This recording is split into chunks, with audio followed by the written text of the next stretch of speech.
Hello friends, मैं हूं दीपाली और आपका बहुत बहुत स्वागत है आपके अपने YouTube channel Roots of Reasoning by Deepali में। फ्रेंड्स, आज का जो हमारा टॉपिक है वो है कोडिंग डिकोडिंग। बहुत ही इंपॉर्टेंट टॉपिक है और उसके साथ ही बहुत ही इंटरेस्टिंग भी है। इंपॉर्टेंट इसलिए है फ्रेंड्स क्योंकि जितने भी कम्पिटिटिव एग्जाम्स हैं जिनमें रीजनिंग आती है उसमें कोडिंग डिकोडिंग का जो टॉपिक है वो कम से कम जो आपके कवर करता है वो करता है 4 to 5 मार्क्स जो है वो ये टॉपिक है वो कवर करता है। और मोस्टली सभी एग्जाम्स में ये जो टॉपिक है ये पूछा जाता है। बहुत कम में डिफरेंस होता है पैटर्न का, लेकिन आज हम क्वेश्चंस को इस तरीके से लेके चलेंगे कि सभी एग्जाम में जिनमें भी कोडिंग डिकोडिंग का टॉपिक आता है तो आपको उसमें किसी भी तरह की कोई प्रॉब्लम नहीं आएगी। तो चलिए फ्रेंड्स, शुरू करते हैं आज का टॉपिक। फ्रेंड्स, कोडिंग डिकोडिंग जो चैप्टर है उसको स्टार्ट करने से पहले हमें ये पता होना चाहिए कि कोड क्या होता है या कोडिंग किसे कहते हैं। फ्रेंड्स, मैं आपको एक सरल भाषा में बताती हूँ कि दो व्यक्ति हैं वो आपस में बात कर रहे हैं। जो दो व्यक्ति आपस में बात कर रहे हैं वो उस लैंग्वेज को बहुत अच्छे से समझ पाते हैं, लेकिन जो तीसरा व्यक्ति उनकी बातों को सुन रहा है वो उसे नहीं समझ पा रहा, क्योंकि उन्होंने जो आपस में बात की है वो बात की है कोड लैंग्वेज के अंदर। यानी कि उन्होंने अपनी बातों का एक निश्चित पैटर्न बनाया है, तो उस पैटर्न को वो दो व्यक्ति जो हैं वो आपस में समझ पा रहे हैं, लेकिन तीसरा व्यक्ति जो है वो उनके इस कोड को समझ पाएगा यदि वो उनके पैटर्न को समझ ले। यदि उसने उस पैटर्न को समझ लिया तो वो उस कोड को इजीली डिकोड कर पाएगा। तो यहाँ पे जो मैंने सबसे इंपॉर्टेंट दो चीज़ें बताई हैं आपको, सबसे इंपॉर्टेंट है पैटर्न। यदि आपने उस पैटर्न को समझ लिया तो आप इजीली जो है कोड को डिकोड कर पाएंगे। और दूसरी सबसे इंपॉर्टेंट टॉपिक है वो है लॉजिक। यानी कि कोई भी कूट जो भाषा होती है, कोई भी कोड लैंग्वेज जो होती है, तो उसका कोई ना कोई निश्चित पैटर्न ज़रूर होता है और उसके पीछे कोई ना कोई निश्चित लॉजिक ज़रूर होता है। यानी कि हमें कोड को डिकोड करना है, इसे सॉल्व करना है, तो पैटर्न को समझना पड़ेगा और उसके लॉजिक को समझना पड़ेगा। इन दो टॉपिक्स को, इन दो चीज़ों को यदि हमने समझ लिया तो हम किसी भी कोड को इजीली बहुत आसानी से डिकोड कर पाएंगे। सिर्फ दो चीज़ों को समझना है, पैटर्न और लॉजिक। तो पैटर्न और लॉजिक को समझने के साथ आपको जो चीज़ें इसको सॉल्व करने के लिए चाहिए वो सबसे पहले ज़रूर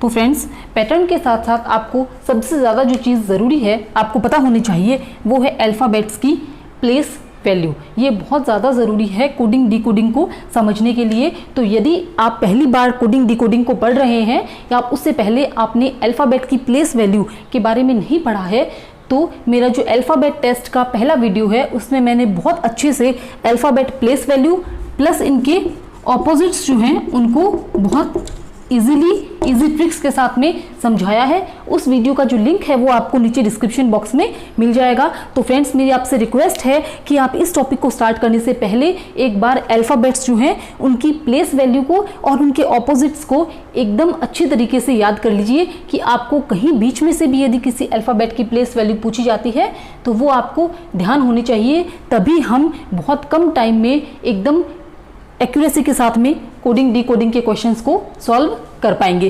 तो कितनी चीज़ें आ गई? पैटर्न समझना पड़ेगा, लॉजिक समझना पड़ेगा, अल्फ़ाबेट्स की प्लेस वैल्यू ध्यान होनी चाहिए और साथ ही उनके ऑपोजिट्स भी ध्यान होने चाहिए। तभी आप कोडिंग डिकोडिंग को पूरी एक्यूरेसी के साथ और कम टाइम के साथ में सॉल्व कर पाएंगे। तो चलिए फ्रेंड्स, अब हम इनके क्वेश्चंस करना स्टार्ट करते हैं। हम इनके क्वेश्चंस को जब करना स्टार्ट करेंगे तभी हमें समझ में आएगा कि किस किस तरीके के पैटर्न्स जो हैं वो एग्जाम्स में पूछे जाते हैं। चलिए पहला क्वेश्चन देखते हैं। दोस्तों, आपके सामने मैं फर्स्ट एग्जाम्पल देती हूँ। मैं मेरे नाम से स्टार्ट करती हूँ। ये आपके सामने मैंने लिखा है यहाँ पे DEEPALI, दीपाली। तो यदि कोई कोड लैंग्वेज है जिसमें हम दीपाली को लिखते हैं EFFQBMJ, तो कोई कोड लैंग्वेज है जिसमें दीपाली को लिखा जाता है EFFQBMJ, तो उसी कोड लैंग्वेज में रवि RAVI को क्या लिखा जाएगा? ये आपके सामने क्वेश्चन है कि किसी कोड लैंग्वेज में दीपाली को ये लिखा जाता है तो रवि को क्या लिखा जाएगा। तो सबसे पहले जैसा कि मैंने आपको बताया, हमें ध्यान होनी चाहिए अल्फाबेट्स की प्लेस वैल्यू। तो ये प्लेस वैल्यू मैं आपके सामने यहाँ पे लिख देती हूँ। डी आता है आपका 4 नंबर पे, ई आता है 5 नंबर पे, फिर से ई है 5 नंबर पे, पी आपका आता है 16 नंबर पे, 1 नंबर पे ए आता है, एल आपका आता है 12 नंबर पे, आई आता है आपका 9 नंबर पे। अब इसी तरीके से इसकी प्लेस वैल्यूज लिख लेते हैं। 5 नंबर पे 6, 6, 17 नंबर पे 2 नंबर पे, 13 नंबर पे आता है, जे आता है आपका 10 नंबर पे। तो अभी आप देखिए दोस्तों कि ये जो मैंने यहाँ पे नंबर लिखा है और ये जो इनकी नंबरिंग लिखी है और ये मैंने इसकी नंबरिंग लिखी है, तो इसमें आपको किसी तरह की कोई सिमिलरिटी दिख रही है, तो यानी कि कोई पैटर्न आपको समझ आ रहा है।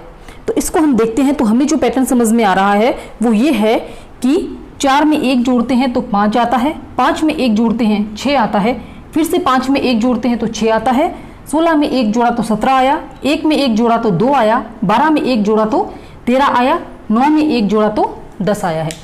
ये देखिए आप।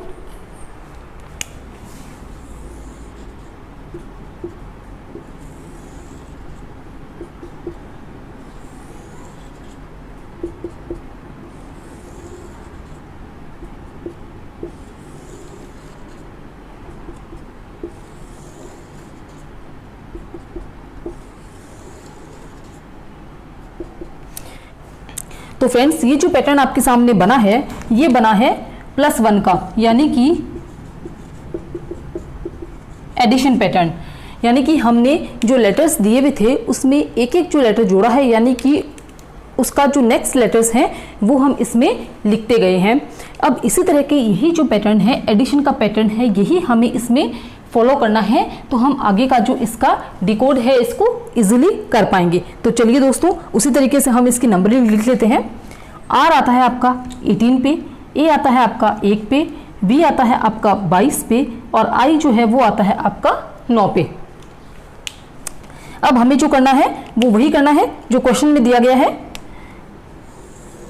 18 में 1 जोड़ेंगे तो 19 आएगा, 1 में 1 जोड़ेंगे तो 2 आएगा, 22 में 1 जोड़ेंगे तो 23 आएगा और 9 में 1 जोड़ेंगे तो 10 आ जाएगा। अब हम इनकी प्लेस वैल्यूज जो है उसके ऊपर अल्फ़ाबेट्स जो है वो लिख देते हैं। 19 पे आपका आता है S, 2 पे आपका आता है B, 23 पे आपका आता है W और 10 पे आपका आता है J।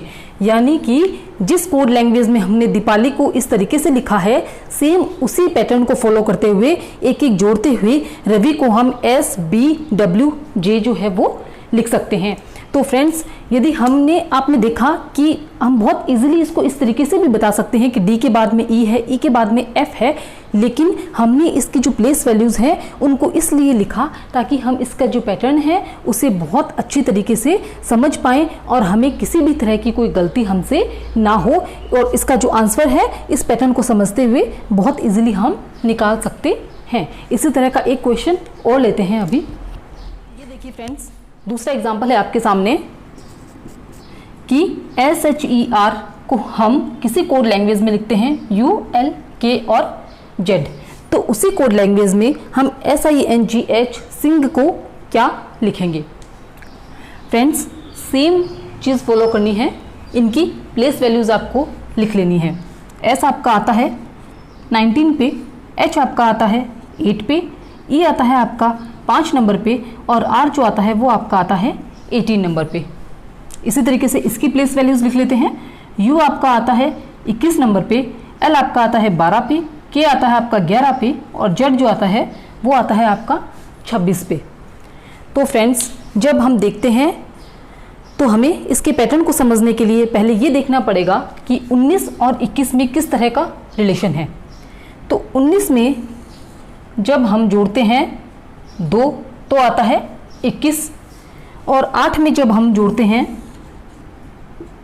4 तो आता है 12, 5 में हम जोड़ते हैं 6 तो आता है 11 और 18 में हम जोड़ते हैं 8 तो आपका आता है 26।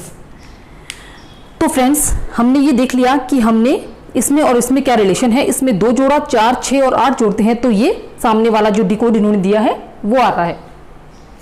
अब इसमें आपको किसी तरह का कोई पैटर्न समझ में आ रहा है तो वो हमें ये आ रहा है कि ये जो है 2, 4, 6, 8 यानी कि एडिशन तो कर रहा है, लेकिन ये एडिशन जो कर रहा है ये कर रहा है इवन नंबर्स में।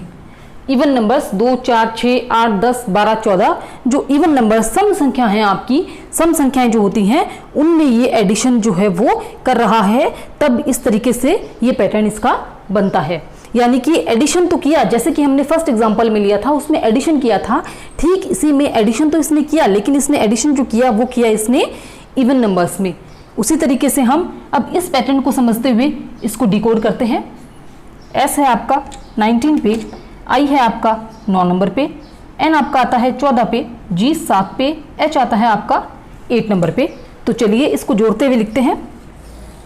19 में हमने 2 जोड़ा 21 हो जाएगा, 9 में 4 जोड़ेंगे 13 हो जाएगा, 14 में 6 जोड़ेंगे 20 हो जाएगा, 7 में 8 जोड़ेंगे 15 हो जाएगा और 8 में 10 जोड़ेंगे 18 हो जाएगा। 2, 4, 6, 8, 10 इवन नंबर्स में इसको जोड़ते जा रहे हैं। ये वैल्यूज आ गई हैं। अब इनके जो भी इस वैल्यू पे जो अल्फ़ाबेट्स आते हैं उनको लिख देते हैं। यहाँ पे आपका 21 है, 21 पे आपका आता है U, 13 पे आपका आता है M, 20 पे आपके आता है T, 15 पे आता है O और 18 जो है उस पे आपका आ जाएगा R।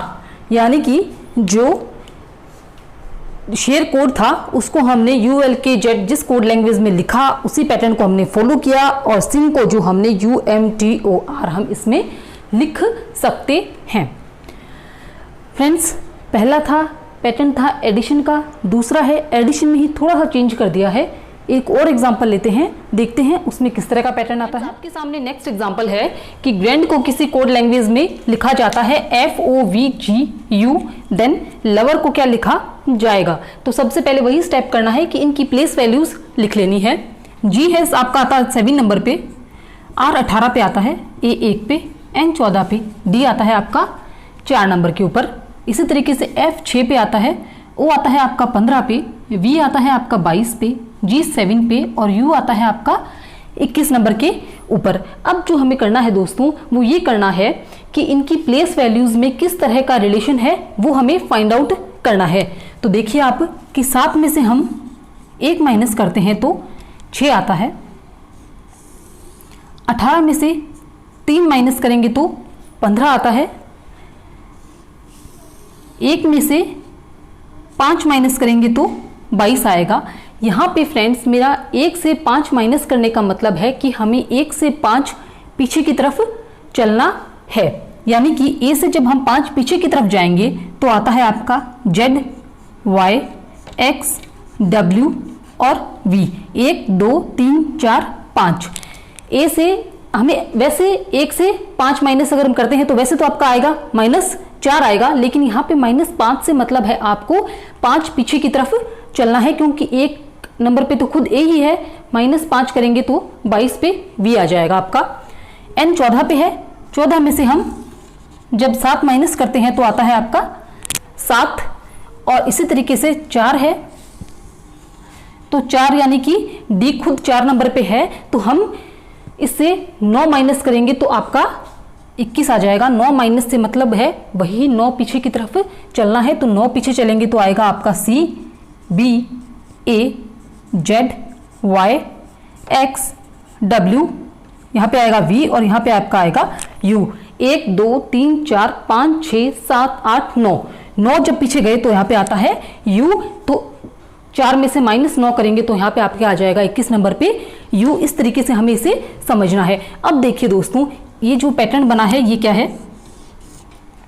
ये जो पैटर्न है सबसे पहला है पैटर्न है वो है सब्सट्रैक्शन का पैटर्न है, यानी कि यहाँ पे जो हो रहा है वो हो रहा है माइनस। जो प्रीवियस एग्जांपल्स लिए थे उनमें जो पैटर्न था वो पैटर्न था एडिशन का, यहाँ पे है आपका माइनस का।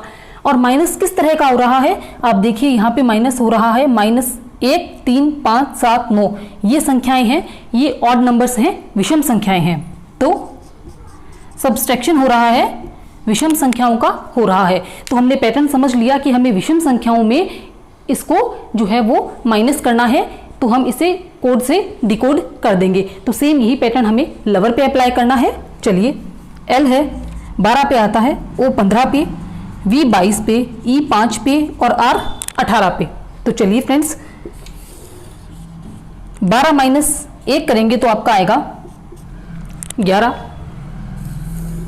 15 माइनस 3 करेंगे तो यहाँ पे आएगा आपका 12, 22 माइनस 5 करेंगे फ्रेंड्स तो यहाँ पे आ जाएगा आपका 17। यहाँ पे 5 माइनस जब आप 7 करेंगे, यानी कि हमें ई से 7 पीछे जाना है। एक बार देख लेते हैं किस तरीके से जाएंगे हम। तो 5 माइनस 7 यानी कि हमें ई से 7 पीछे की तरफ चलना है। तो देखिए फ्रेंड्स, डी, सी, बी, ए, जेड, वाई, एक्स, 1, 2, 3, 4, 5, 6, 7, ये आता है आपका 24 नंबर पे। यानी कि ई 5 नंबर पे है, इससे 7 पीछे की तरफ जाएंगे तो 24 नंबर पे एक्स आ जाएगा आपका। अब है 18, 18 माइनस हमें करना है 9, तो यहाँ पे आएगा आपका 9। अब इनकी प्लेस वैल्यूज पे लिख देते हैं। 11 पे आएगा आपका के, 12 पे आएगा आपका एल, 17 पे आएगा आपका क्यू, 24 पे एक्स है ही और 9 पे आ जाएगा आपका आई। तो फ्रेंड्स आप देखिए कि जो भी हम एग्जाम्पल कर रहे हैं उनमें जो सारा खेल है वो ये है कि अल्फ़ाबेट्स जो हैं वो एकदम मुंह ज़बानी याद होने चाहिए, उनके ऑपोजिट्स बिल्कुल ध्यान होने चाहिए। प्लस हमें समझना है, वो समझना है पैटर्न। पैटर्न को समझने के बाद में जो सारा जो खेल है वो अल्फ़ाबेट्स की प्लेस वैल्यूज़ का है। तो यदि हमें टाइम बचाना है प्लस एक्यूरेसी अगर आंसर में लानी है तो अल्फ़ाबेट्स की प्लेस वैल्यू हमें याद करनी ही पड़ेगी। एक और एग्जाम्पल लेके देखते हैं फ्रेंड्स। आपके सामने नेक्स्ट एग्जाम्पल है कि भारत को किसी कोड लैंग्वेज में ये लिखा जाता है तो इंडिया को उसी कोड लैंग्वेज में क्या लिखा जाएगा। सबसे पहले लिखनी है प्लेस वैल्यूज 2 नंबर पे, 8 नंबर पे, 1 नंबर पे, 18 नंबर पे, 1 नंबर पे, 20 नंबर पे। वाई है 25 नंबर पे, 19 नंबर पे, 26 नंबर पे। आई है आपका 9 पे, 26 पे और जी है आपका 7 नंबर के ऊपर। तो फ्रेंड्स अब जब हम देखते हैं तो ये जो हमें कुछ पैटर्न है ये रैंडम सा लगता है, लेकिन फिर भी हम उसको जो स्टेप हमने प्रीवियस एग्जांपल्स में फॉलो किया है उसको हम एक बार फॉलो जरूर करेंगे। देखेंगे 2 और 25 में किस तरह का रिलेशन है। ये रिलेशन है -23 का रिलेशन है। उसके बाद में 8 और 19 में किस तरह का रिलेशन है। ये जो रिलेशन है -11 का रिलेशन है। 1 और 26 में किस तरह का रिलेशन है, -25 का रिलेशन है। तो फ्रेंड्स ये जब मैं लिख रही हूं तो ये जो पैटर्न है ये रैंडम पैटर्न लग रहा है, यानी कि कोई इसका लॉजिकल पैटर्न समझ में नहीं आ रहा। इसका मतलब हम जो कर रहे हैं वो हम गलत डायरेक्शन में जा रहे हैं। ये इस तरीके से सॉल्व नहीं होगा, तो हमें दूसरे तरीके से सोचना पड़ेगा। तो दूसरे तरीके से देखते हैं फ्रेंड्स।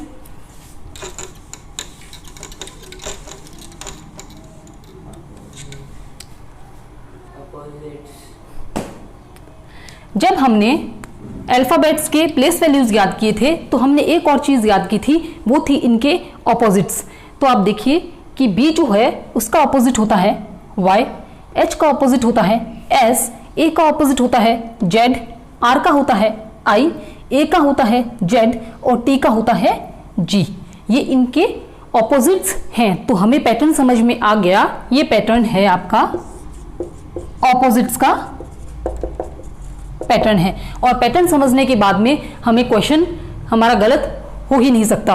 आई है उसका ऑपोजिट लिख दीजिए। आई का ऑपोजिट होता है आर, एन का ऑपोजिट होता है फ्रेंड्स एम, डी का होता है डब्ल्यू, आई का होता है अगेन आर, ए का ऑपोजिट होता है जेड।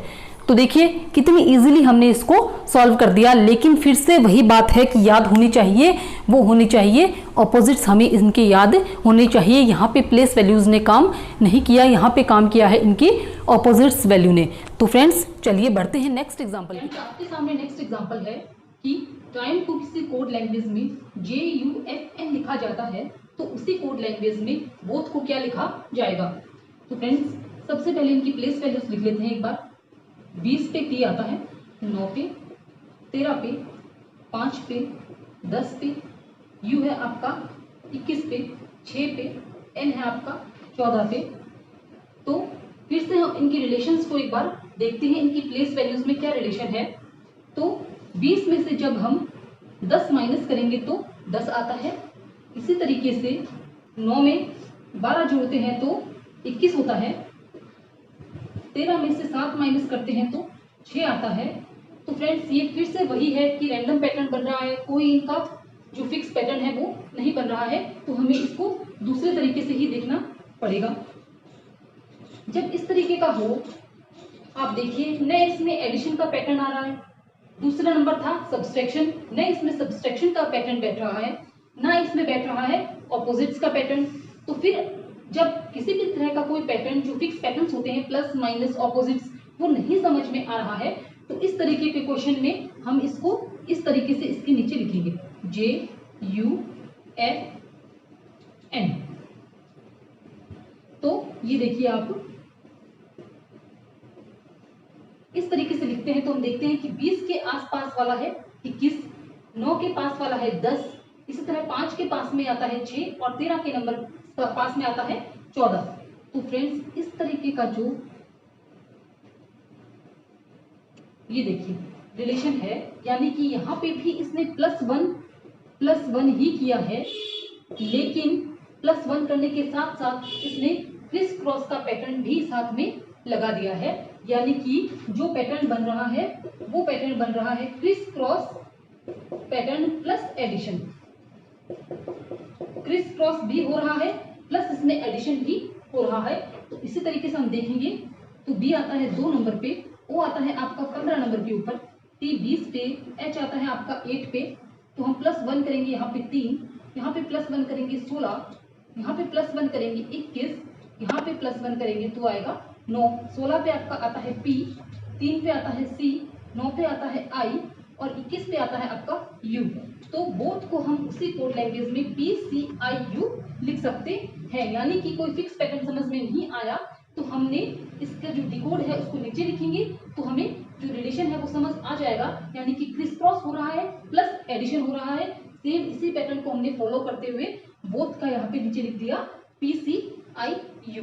इसी तरह का एक एग्जांपल और लेके चलेंगे फ्रेंड्स। ये देखिए फ्रेंड्स आपके सामने नेक्स्ट एग्जांपल है कि यदि ये लिखा हुआ है AGRIM, इसको हम कोड लैंग्वेज में लिखते हैं MIRGA, तो RUDRA इसको हम क्या लिखेंगे फ्रेंड्स। जब इस तरह का एग्जांपल आपके सामने है तो हम देख पा रहे हैं कि इनमें जो अल्फाबेट्स हैं सेम वही अल्फाबेट्स इसके अंदर हैं, केवल जो चेंज हुई है वो चेंज हुई है इसकी पोजीशन। जब हमें ऐसा एग्जांपल देखते हैं हम जिसमें कि अल्फाबेट्स जो हैं इसके पांचों अल्फाबेट और इसके पांचों अल्फाबेट सेम है, तो फिर हमें इनमें प्लेस वैल्यू लिखने की जरूरत नहीं है। आपको प्लेस वैल्यूज लिखने में टाइम वेस्ट नहीं करना है, इसमें आपको समझना है इनकी पोजीशंस को। तो यहाँ पे जो पैटर्न आया है वो पैटर्न आया है आपका पोजीशन का पैटर्न, यानी कि एग्जामिनर ने जो है वो पोजीशंस चेंज कर दी हैं। तो आप देखिए M M I I R R G G A A, यानी कि इसका जो लास्ट अल्फाबेट था वो इसका फर्स्ट अल्फाबेट हो गया, इसका सेकंड लास्ट उसमें सेकंड बन गया है, इसका थर्ड है इसमें भी थर्ड है, इसका जो सेकंड है वो उसमें सेकंड लास्ट बन गया है और इसका जो फर्स्ट है वो उसका लास्ट अल्फाबेट बन गया है। यानी कि इसका जो पोजीशंस थी उनको इसमें चेंज कर दिया गया है। सेम यही हमें इसमें रुद्र जो लिखा हुआ है RUDRA इसको फॉलो करना है। A A R R D D U और ये R, इस तरीके से ये पैटर्न था आपका पोजीशन का पैटर्न। फ्रेंड्स आज हमने जो पढ़ा वो थी लेटर कोडिंग और डिकोडिंग के बारे में। इसी तरीके से हम आगे आने वाले वीडियोस में वर्ड्स की जो कोडिंग डिकोडिंग है, नंबर की जो कोडिंग डिकोडिंग है और इसके साथ ही मिक्स कोडिंग के बारे में पढ़ेंगे। आज हमने जो लेटर कोडिंग थी उसके 3 से 4 पैटर्न्स हैं, उनको हमने देखा कि किस तरीके से एडिशन हो सकता है, सब्सट्रैक्शन हो सकता है, या फिर उसकी पोजीशन चेंज हो सकती है, या फिर एडिशन सब्सट्रैक्शन दोनों हो सकते हैं, और उसके साथ ही क्रिस क्रॉस पैटर्न भी हमने देखा। फ्रेंड्स, इसके बाद जो भी डिपेंड करता है वो डिपेंड करता है आपकी प्रैक्टिस के ऊपर। जितने भी तरह के जो एग्जांपल्स बन रहे थे वो मैंने यहाँ पे आपके सामने क्लियर कर दिए हैं। यदि आपको फिर भी किसी तरह का डाउट है तो आप प्लीज मुझसे कमेंट सेक्शन में वो डाउट जो है उसके बारे में क्वेरीज रख सकते हैं। मैं जरूर आपको उनका सोल्यूशन जो है वो प्रोवाइड करवा दूंगी। फ्रेंड्स, सब कुछ जो डिपेंड करेगा इसके बाद वो आपकी प्रैक्टिस पे डिपेंड करेगा। आप क्वेश्चंस की जितनी ज्यादा प्रैक्टिस करते हैं उतना ज्यादा आपकी जो एक्यूरेसी है वो सही होती है, और उसके साथ ही आपका टाइम कंज्यूमिंग जो है वो कम होता जाता है। तो फ्रेंड्स, मैं उम्मीद करती हूँ कि कोडिंग डिकोडिंग में जो लेटर की कोडिंग है वो आपको क्लियर हो गई है। यदि आपको मेरा वीडियो पसंद आया है तो प्लीज आप उसे लाइक और शेयर कीजिए और मेरे चैनल को सब्सक्राइब कीजिए। Thank you.